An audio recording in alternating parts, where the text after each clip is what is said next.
All right, ladies and gentlemen, this is Your Eyes Are Not Deceiving You. I am actually making a second video, and I thought this was important.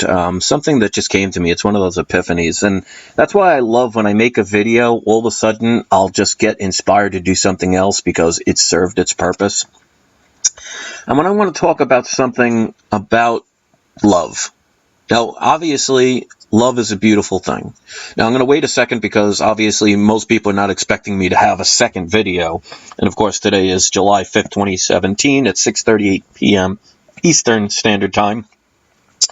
And I just did some adjustments to the microphone, so I guess let me know if the volume is a lot louder. The whole Windows 10 update is what messed up my audio and everything, so hopefully you'll be able to hear this a lot clearer. But I really want to talk about how love can actually sometimes keep you trapped, and how it's not necessarily a bad thing, but it cannot be the only thing. And you notice in this movement, you'll see so many channels, they preach just nonstop love. Now, in retrospect and listening to that, sounds like a good idea. I've always thought about that too. Well, like the song says, all you need is love. But do you really?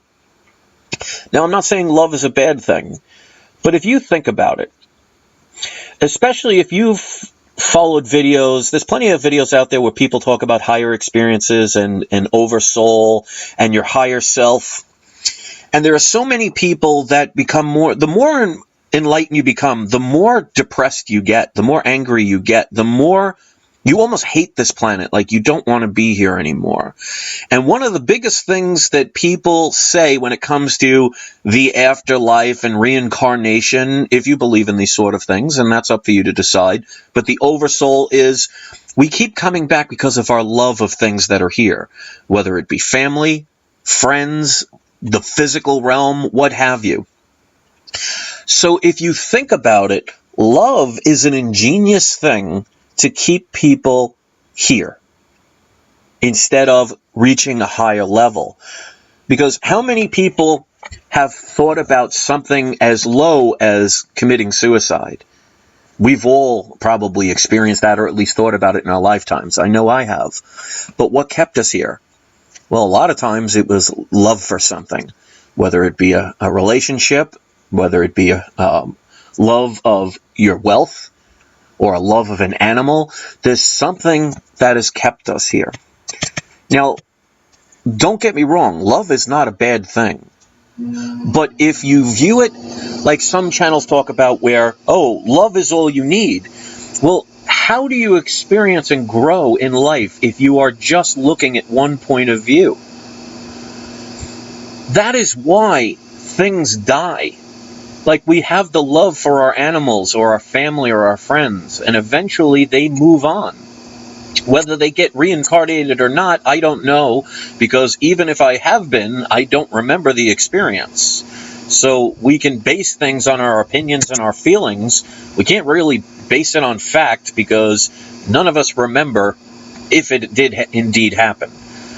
But I'm more likely to believe it does happen than us just coming from nowhere. Because how can something come from nothing? And the same sense, how could something turn into nothing? That doesn't make sense to me.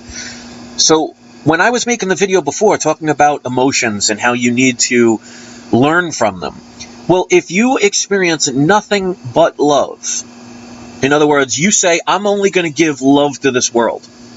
Well, how are you going to experience anything else? How are you going to grow? How are you going to reach other levels? How are you going to know what to love, or why you love it, or how to love it?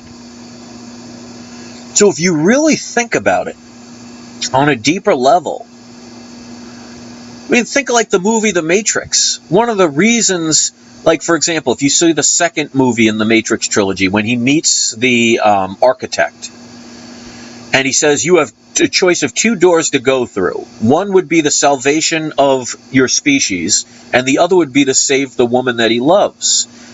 And the architect basically says, I already know which door you're going to pick because your love is so overwhelmingly controlling you that we already know you're going to pick the one love of your life over your species. And that's exactly what he does.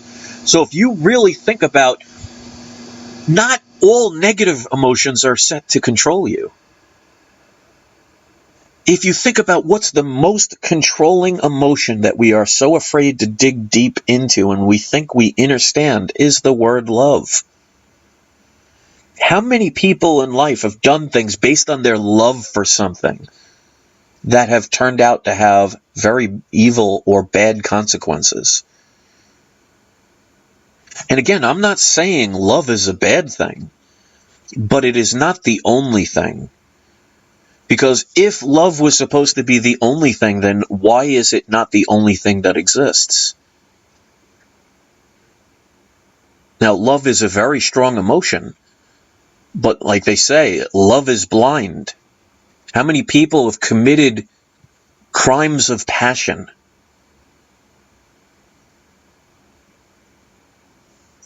So if you really have to think about all emotions, don't just think about the negative ones. Yes, the negative ones are bad and they can help you learn, but don't just put all your trust blindly into something you think you love until you understand what true love is. Because true love is all about sacrifice. True love is all about unity and sharing. And if you take love as that is mine, then that's the ego speaking. And is that the true definition of the word love? And it's like anything in life. If we tried to operate a piece of equipment that we don't know how to use, even if our intentions were good, we could cause damage. Just imagine if you worked for a nuclear power plant and you were in charge of controlling a non-automated shutdown if there was a problem in the facility, and you didn't know how to work the machine. And all of a sudden, all the alarms go off, and you are the one that's going to shut it down, but you don't know how. And you try everything that you can, so your intentions might be pure. But if you don't know what you're doing, you could cause more harm than good. And I think the word love has been used so much and is so overused that we stop and think about the word and not the feeling. Because it's very easy to say the word love. I could literally walk up to a stranger right now and say, hey, I love you. But if you don't feel it, then those words aren't true.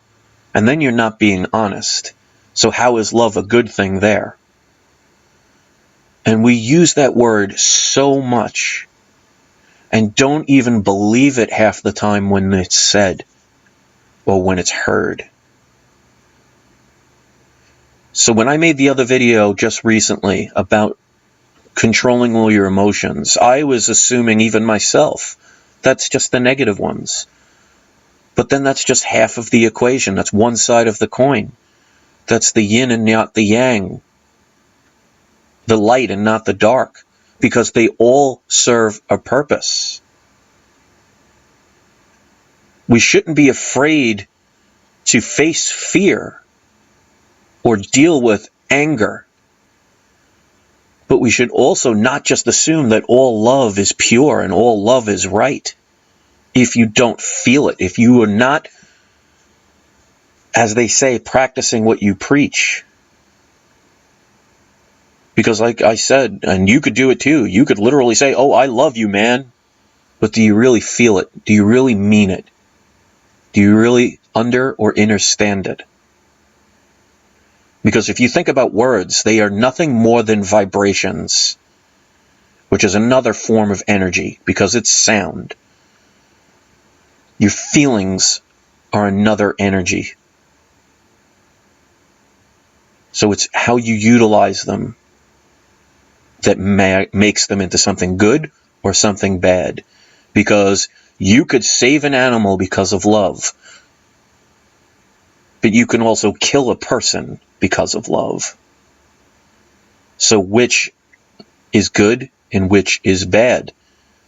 And we assume that the word love is always good, it's always positive. Then please explain to me crimes of passion. And I think one of the biggest mistakes that we make, especially in the quote-unquote truther community, is we just try and preach things like, oh, you just need to love everybody. Well, if you can love somebody that murdered your whole family in cold blood, I mean, that's one hell of a spiritual uplifting that you've experienced. It's definitely not easy. But if you can grow from it, then it's always a positive thing.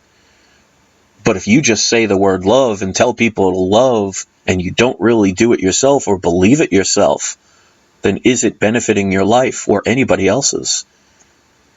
Because love can be just as much a trap as fear.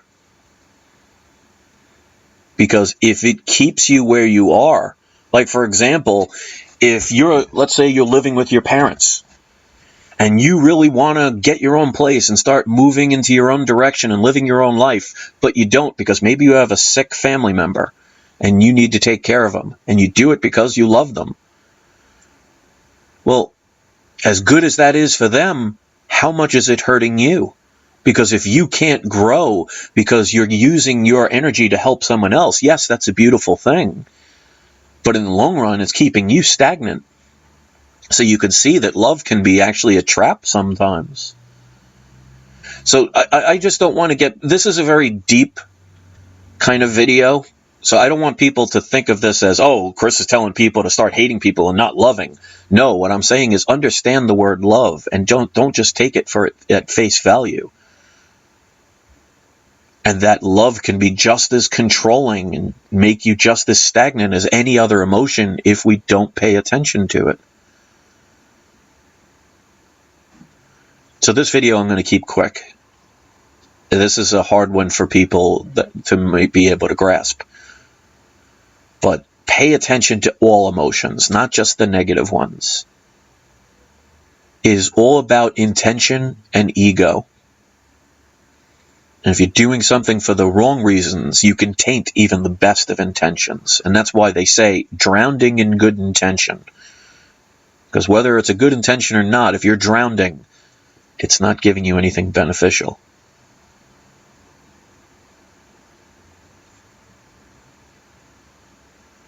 So pay attention to everything. And give love and understanding. So maybe we're here just to learn all different emotions and make a choice of where we want to go on from here. Sometimes we don't know until the life is over and we get to maybe get a review of what we've done and what we've learned. And maybe we keep coming back. Maybe life is a school. I guess we'll find out eventually. So thanks for taking the time to listen to this shorter video, which is actually kind of ironic for me. A 14-minute video is considered short. Thanks for listening. Have a great night. And let me know if the microphone volume was better than it was the last video.